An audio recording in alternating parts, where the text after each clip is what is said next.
Selamat sore, Ibu Emma. Selamat sore, Ibu Kiki. Ibu Emma, bagaimana kabar? Puji Tuhan, Ibu Kiki, sehat-sehat. Alhamdulillah, iya. Baik, Ibu Emma. Apakah ada yang bisa saya bantu, Ibu? Ya, Ibu Kiki. Ini saya ingin mencari ide-ide segar. Mungkin bisa didapatkan oleh Ibu Kiki. Oh, baik, Ibu. Boleh sekali. Kalau saya bisa membantu, saya akan bantu sebisanya, Ibu Emma. Ya, baik. Jadi mungkin apa Ibu yang ingin kita tuju dari diskusi kita kali ini, Ibu Emma?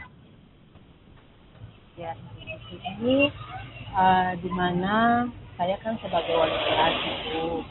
Nah, ada salah satu anak wali kelas saya yang setiap saat ini dia hadir ke sekolah itu menggunakan kostum yang tidak sesuai hari begitu. Oh, baik. Jadi masalahnya di sini terkait dengan penggunaan atau pemakaian seragam yang tidak sesuai ya, Ibu Emma ya? Iya, Ibu Kiki. Oh, baik. Iya. Lalu eh, dari kejadian tersebut apa yang sudah Ibu Emma lakukan terhadap peserta didik tersebut, Ibu?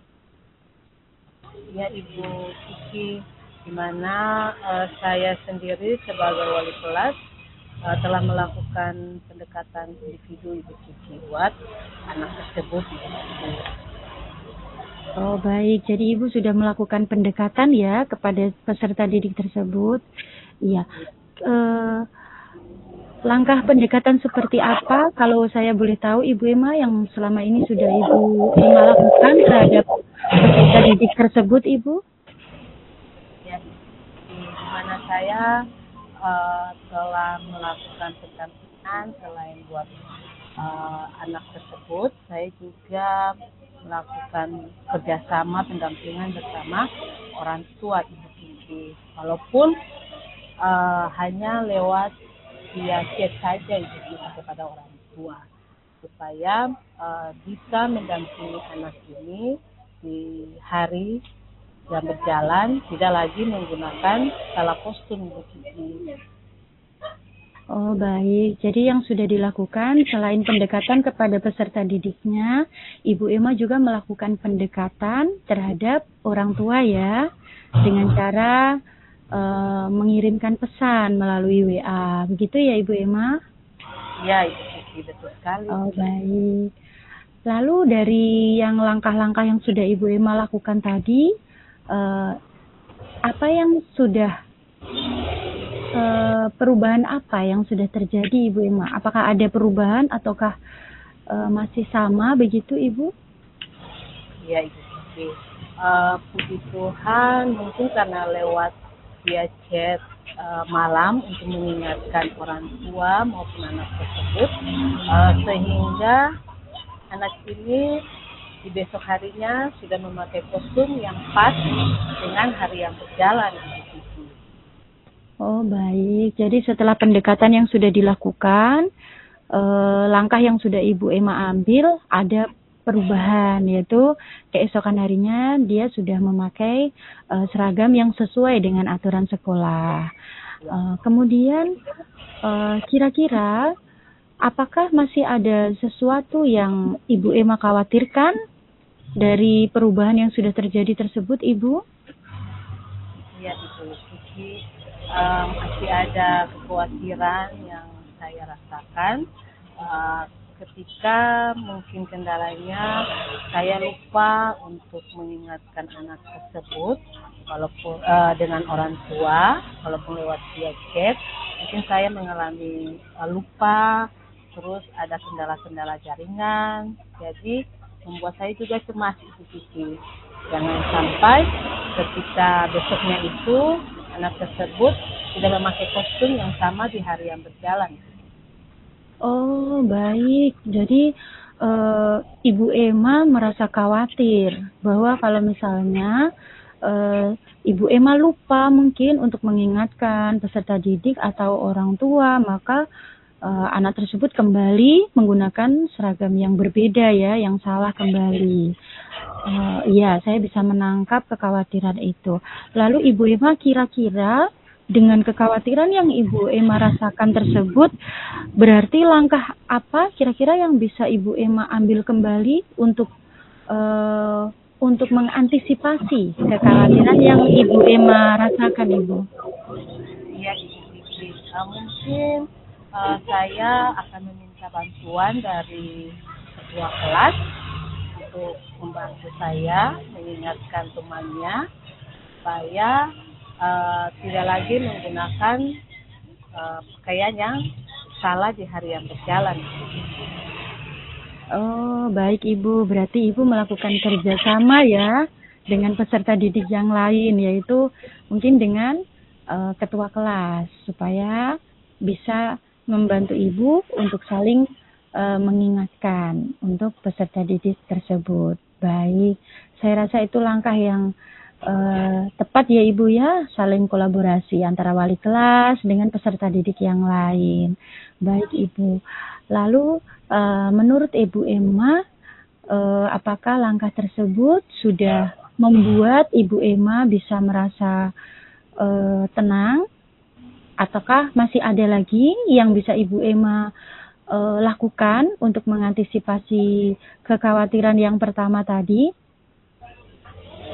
Mungkin dengan selain meminta bantuan dari ketua kelas, mungkin dari teman-teman yang lain juga Ibu Kiki, karena di dalam Ibu Kiki kan juga selain ada ketua kelas ada teman-teman yang lain, supaya di malam harinya bisa saling mengingatkan, walaupun selain dari pakaian yang salah kostum, kita juga saling mengingatkan untuk tidak lupa membawa tugas atau buku sesuai jadwal pelajaran. Oh, baik Ibu. Jadi selain bekerja sama dengan ketua kelas, Ibu Emma juga akan bekerja sama dengan seluruh siswa dalam kelas tersebut untuk saling mengingatkan. Bahkan bukan hanya pada seragam, tapi juga pada mungkin mata pelajaran esok. Nah, baik sekali Ibu, menurut saya itu bisa diterapkan dan dari langkah tersebut juga bisa terjadi kolaborasi ya Ibu ya di kelasnya Ibu. Jadi anak-anak bisa berinteraksi dengan sangat baik. Baik Ibu Emma, lalu apakah ada lagi ataukah mungkin ada hal lain lagi yang ingin Ibu terapkan lagi selain bekerja sama dengan ketua kelas, dengan seluruh anggota kelas? Mungkin tidak ada Ibu Kiki.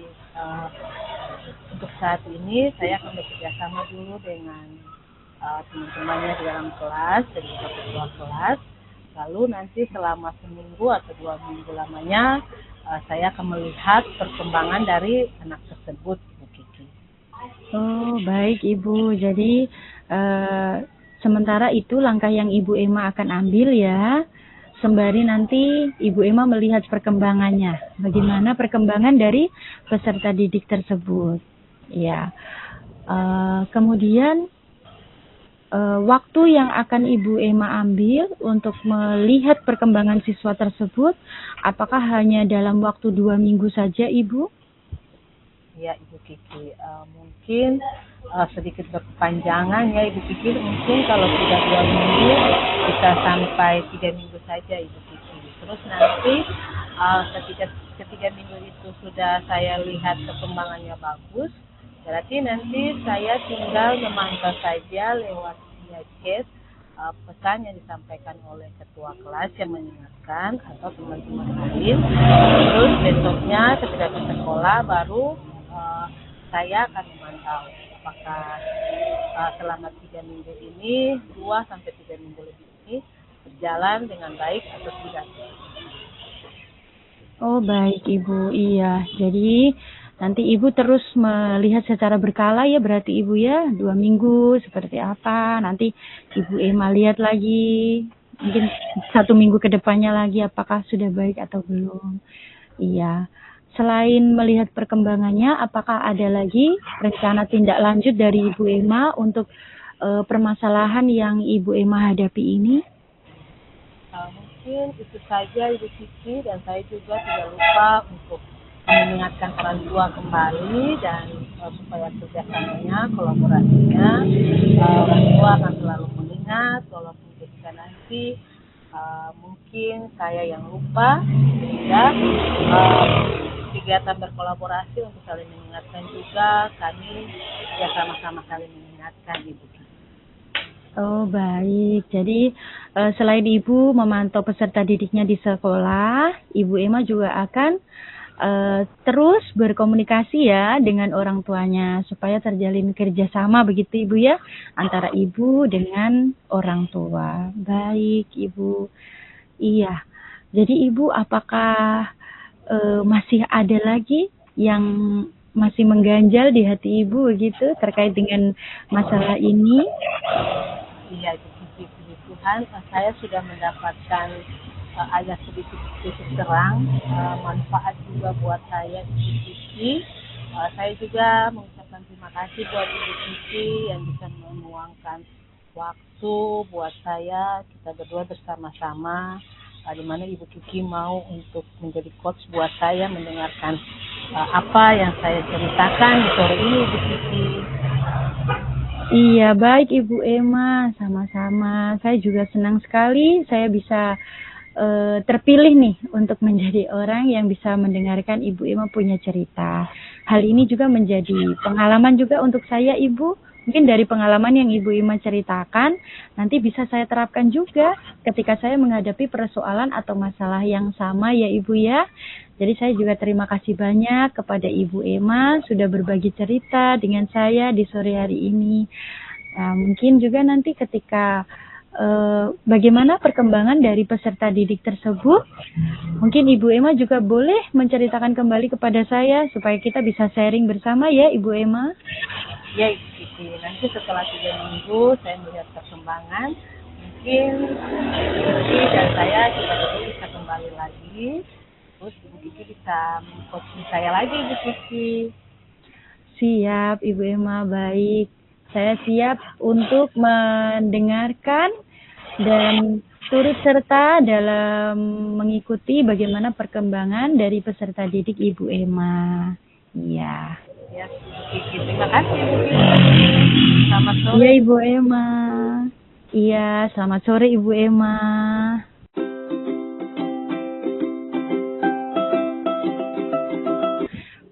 Jadi saya mohon izin mungkin dari saya dulu refleksi diri saya untuk pertanyaan yang pertama, apa yang sudah berjalan dengan baik selama proses percakapan? Menurut saya yang saya alami tadi yang sudah baik dari proses diskusi atau percakapan tadi adalah ketika saya sudah mendengarkan dengan penuh apa yang disampaikan oleh coach saya. Kemudian saya sudah berusaha untuk memberikan pertanyaan-pertanyaan berbobot menurut saya yang bisa menggali potensi dari coach saya. Nah, jadi itu lalu kemudian saya melakukan komunikasi 2 arah yang dimana coach saya juga bisa dalam kondisi yang baik, yang tenang. Saya juga memberikan pertanyaan yang netral, jadi tanpa rasa menggurui atau rasa menghakimi, jadi membuat si coach saya ini dalam keadaan yang baik, yang nyaman begitu terutama ya. Jadi coach saya juga bisa menyampaikan apa yang beliau rasakan, lalu kemudian apa yang akan beliau lakukan tanpa ada rasa tertekan, jadi bisa mengalir begitu saja percakapan kami. Jadi itu yang kalau menurut saya yang sudah berjalan dengan baik dalam sesi diskusi atau percakapan kami tadi. Kemudian apa yang masih perlu diperbaiki atau ditingkatkan? Yang masih perlu diperbaiki atau ditingkatkan adalah yang pastinya saya harus terus belajar untuk bagaimana saya bisa mengerti orang lain. Kemudian saya mengasah keterampilan dalam menyuguhkan pertanyaan-pertanyaan, karena memang posisi coaching itu tidak bisa direncanakan, karena kita tidak pernah tahu kapan seorang rekan akan datang kepada kita, kemudian berkeluh kesah tentang masalah yang dihadapi. Jadi memang kita butuh pengalaman yang banyak. Jadi dari situ kita akan terbiasa untuk bisa memiliki pertanyaan-pertanyaan yang memang bisa menggali potensi dari rekan sejawat kita. Kemudian terkait pertanyaan selanjutnya, apa yang Bapak Ibu lakukan untuk tetap dalam kondisi present atau kesadaran atau kehadiran penuh sebelum dan saat melakukan coaching? Yang saya lakukan tadi, ibu-ibu, untuk saya bisa tetap dalam posisi kehadiran penuh adalah yang pertama, saya menentukan posisi saya dalam ruangan yang tenang. Karena saya mengambil pengalaman kemarin, saat kita belajar, itu saya berada dalam ruangan yang bersama-sama dengan beberapa teman. Dan saya merasa bahwa itu tidak maksimal. Karena saya punya fokus itu terbagi. Apalagi ketika mungkin ada rekan yang keluar masuk, itu kan juga saya tidak bisa membatasi. Karena memang saya sendiri yang memilih berada di tempat tersebut. Nah, dari pengalaman itu, saya memutuskan untuk saya hari ini harus ada dalam ruangan yang memang steril. Artinya hanya ada saya sendiri di sana. Jadi di sini tadi ketika proses diskusi, saya merasa saya sangat fokus sekali karena saya tidak terganggu dengan hal-hal yang lain. Karena ruangan yang saya pilih ini memang ruangan yang ruang yang tenang, hanya ada saya sendiri di sini. Jadi itu membantu saya untuk tetap ada dalam posisi kehadiran penuh. Ya. Terus kemudian yang kedua, saya melakukan pendengaran penuh. Jadi saya fokus pada apa yang disampaikan oleh coach saya. Saya mendengarkan dengan teliti setiap apa kata-kata atau keluhan atau jawaban yang disampaikan oleh coach saya, sehingga setiap apa yang disampaikan bisa saya tanggapi juga nyambung begitu. Jadi coach saya juga bisa akhirnya menggali potensinya begitu, Ibu. Kemudian memang saya tidak melakukan pencatatan dalam proses diskusi tadi, tapi memang saya merekam apa yang disampaikan oleh coach saya. Kemudian memang saya biasanya kalau memang saya merasa saya membutuhkan untuk saya harus catat, pasti akan saya catat. Tapi untuk diskusi tadi, saya merasa bahwa saya masih bisa untuk menampung dan mengingat apa yang disampaikan oleh coach saya. Kemudian, apa yang akan Bapak Ibu lakukan untuk memperbaiki atau meningkatkannya? Untuk memperbaiki atau meningkatkan apa yang tadi sudah dilakukan dari saya sebagai coach adalah yang pasti saya akan lebih sering melakukan proses coaching ini. Mungkin saya akan lebih sering berdiskusi dengan rekan sejawat supaya mengasah saya juga punya kemampuan untuk menghadapi atau bisa menjadi seorang coach yang baik. Karena tanpa kita terbiasa itu akan sulit kalau menurut saya. Jadi kita butuh pembiasaan untuk kita bisa menjadi seorang coach yang baik gitu. Karena dengan kita terbiasa melakukan proses coaching, pastinya kita akan memiliki ibaratnya bank pertanyaan begitu. Jadi kita terbiasa untuk bisa menggali seseorang, untuk bisa menggali potensi dalam dirinya supaya permasalahan yang dihadapi itu secara tidak langsung bisa diselesaikan sendiri, bisa menemukan solusinya sendiri, tapi dengan cara bercerita kepada orang lain. Nah, memang saya rasa tugas sebagai seorang coach ini memang butuh latihan. Intinya butuh pembiasaan kalau menurut saya. Dengan pembiasaan pasti kita akan jauh lebih siap untuk menjadi seorang coach. Saya belajar dari pembelajaran kemarin dan hari ini saja, ibu-ibu, itu saja sudah membuat kita jauh lebih bagus gitu. Dari yang kemarin kita mungkin hanya bisa memberikan pertanyaan beberapa, yang mungkin hanya waktunya singkat beberapa menit, tapi ternyata ketika kita memulai kembali di hari ini luar biasa, kita sudah mempunyai pertanyaan-pertanyaan yang sudah lebih berkembang. Nah, mungkin jadi itu juga yang saya ambil bahwa untuk peningkatan atau perbaikan memang kita harus sering-sering melakukan proses coaching bersama rekan sejawat. Nah, mungkin itu saja refleksi dari saya, Ibu.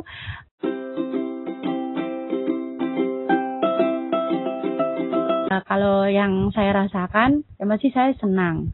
Ternyata memang betul bahwa kegiatan coaching ini sangat bermanfaat.